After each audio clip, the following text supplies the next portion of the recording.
Target ketersediaan beras Bulog di Free Sumsel Bubble di tahun 2016 sebanyak 120.000 ton, namun hanya terrealisasi sebanyak 94.000 ton. Hal ini dikarenakan terlambat untuk memulai penanaman.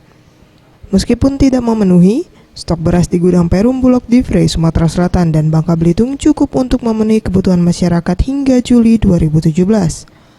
Stok saat ini tercatat sebanyak 48.213 ton. Hal ini disampaikan Dev Rizal selaku Kepala Bidang Operasional dan Pelayanan Publik Perum Bulog di Free Sumsel dan Babel.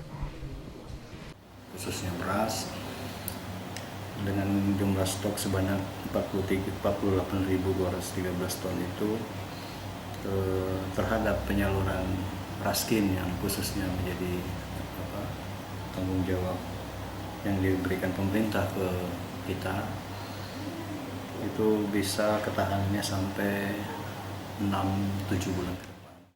Ia juga mengungkapkan realisasi Raskin dan Rastra di tahun 2016 untuk Provinsi Sumsel sebanyak 419.579 rumah tangga sasaran penerima manfaat atau RTSPM, sedangkan Provinsi Bangka Belitung sebanyak 41.635 RTSPM atau terrealisasi 100%. Ia menambahkan, masa panen diprediksi akan terjadi pada akhir bulan Februari 2017.